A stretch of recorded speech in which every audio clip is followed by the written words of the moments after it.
നമ്മൾ പറിച്ചുകൊണ്ട് വന്ന നമ്മുടെ ബുഷ് ഓറഞ്ചാണ് കേട്ടോ ഇത്.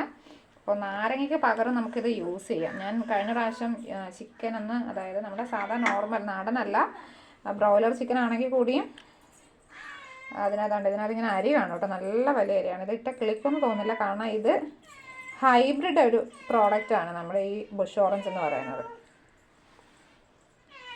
അപ്പോൾ നമുക്കിതാ ഇതാണ് കഴിഞ്ഞ പ്രാവശ്യം ഞാൻ ഇട്ടത് കേട്ടോ. ഇത് നമ്മൾ സാധാരണ യൂസ് ചെയ്യുന്ന എന്തിനാണെന്ന് വെച്ച് കഴിഞ്ഞാൽ ഇതിൻ്റെ ഈ തൊലി നമുക്കത് ഇങ്ങനെ അടർത്തി പിച്ചി എടുത്ത് കളയാൻ പറ്റും. അങ്ങനെ മൊത്തത്തിൽ എടുത്ത് കളഞ്ഞതിന് ശേഷം നമ്മൾ കുറച്ച് പഞ്ചസാരയും ഒക്കെ ഇട്ട് ചേർത്തിട്ട് മിക്സിയിൽ നന്നായി അടിച്ചെടുത്ത് ആവശ്യത്തിന് വെള്ളം ചേർത്തെടുത്ത് കഴിഞ്ഞാൽ നല്ല ജ്യൂസാണ് കേട്ടോ. നമുക്കൊരു മിൻറ്റ് ഉണ്ടല്ലോ, നമ്മുടെ പുതിനയിലയുടെ ഒരു ഫ്ലേവർ കൂടി ഇതിനുണ്ട്. ഓറഞ്ചിൻ്റെ ഒരു ഫ്ലേവറും പ്ലസ് പുതിന, പിന്നെ ഒരു ലെമണിൻ്റെ ഫ്ലേവറും കൂടെ ചേർന്നിട്ടൊരു സംഭവമാണ് കേട്ടോ, അടിപൊളിയാണ്. അപ്പം അരിനകത്ത് വീണിട്ടുണ്ട്. അപ്പം ഞാനിത് നാരങ്ങയ്ക്ക് പകരം നമ്മുടെ ചിക്കൻ വേവിക്കുന്നതിന് മുമ്പ് ഇങ്ങനെ ചെയ്യാറുണ്ട് കേട്ടോ. ഇതിനകത്തേക്ക് മിക്സ് ചെയ്ത് പിന്നെ ലേശം മഞ്ഞൾപ്പൊടിയും ഉപ്പ് ഇതിനകത്ത് ഇച്ചിരി ഇട്ടിട്ടുണ്ടായിരുന്നു കേട്ടോ. പിന്നെ നമ്മുടെ ഗരം മസാല അതും കൂടെ കുറച്ചിട്ടതിന് ശേഷം ചിക്കൻ ഒരു 1-2 വിസിലൊന്ന് വേവിച്ചെടുക്കും കേട്ടോ. കാരണം എന്ന് പറഞ്ഞു കഴിഞ്ഞാൽ അധികം നമ്മളല്ലാതെ വേവിക്കുമ്പോൾ ഒരുപാട് ടൈം എടുക്കും. അപ്പോൾ അതിന് വേണ്ടിയിട്ടാണ് ഇങ്ങനെ ചെയ്യുന്നത്. നമ്മുടെ നാടൻ ചിക്കൻ ആണെങ്കിൽ എന്തായാലും കുക്കറിൽ വേവിച്ചേ പറ്റുള്ളൂ എന്നറിയാമല്ലോ. പക്ഷേ ഇതിന് നമ്മുടെ നോർമൽ ആണെങ്കിൽ കൂടി, നമ്മുടെ ബ്രോയിലർ ആണെങ്കിൽ കൂടി ജസ്റ്റ് ഒന്ന് വേവിച്ചെടുത്ത് കഴിഞ്ഞാൽ കുറച്ചും കൂടെ സോഫ്റ്റ് ആയിട്ടിരിക്കും. പിള്ളേർക്കൊക്കെ കഴിക്കാൻ കുറച്ചും കൂടി ഈസി ആയിരിക്കും.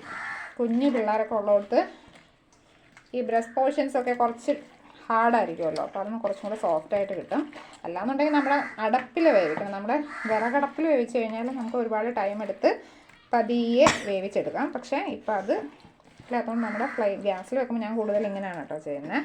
പക്ഷെ ഒരു പ്രത്യേക ഫ്ലേവറാണ് കേട്ടോ. നമ്മുടെ നാരങ്ങയുടെയും ഓറഞ്ചിൻ്റെയും മിൻറ്റിൻ്റെയും ഒക്കെ ഒരു ഫ്ലേവർ നമുക്കിതിന് കിട്ടും.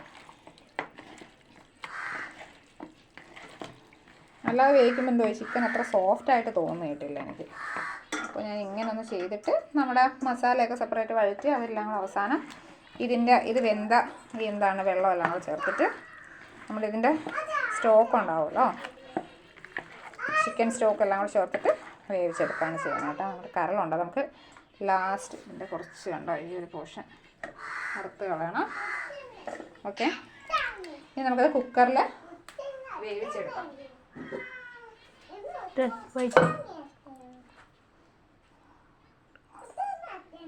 ഓക്കെ, നമുക്കത് കുക്കറിലേക്ക് വെക്കാമേ.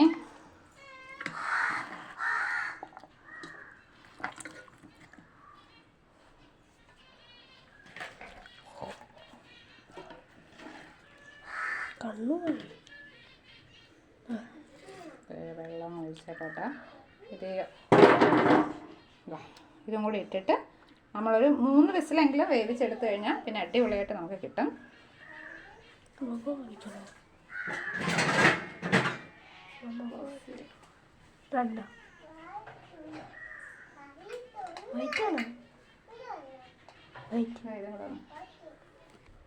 കുക്കർ ഞാൻ എപ്പോഴും ഇങ്ങനെ നോക്കിയിട്ടാണ് എടുക്കാറ് കേട്ടോ. അതായത് ഇതിൻ്റെ ഈ പുറകു വശത്ത് എന്തെങ്കിലും കയറി ഇരിപ്പുണ്ട്, നമ്മൾ ഇതിലേക്കൂടെ നോക്കുമ്പോൾ കാണാൻ പറ്റില്ല. അപ്പോൾ ഇതിപ്പോൾ ക്ലിയർ ആണെന്നുണ്ടെങ്കിൽ ഇതിനകത്തൊന്നും കയറി ഇരിപ്പില്ല നമുക്ക് വിശ്വസിക്കാം. അല്ലെങ്കിൽ വെള്ളം ഒഴിച്ച് നോക്കാം. ഞാൻ ഇങ്ങനെയാണ് നോക്കാറ് കേട്ടോ.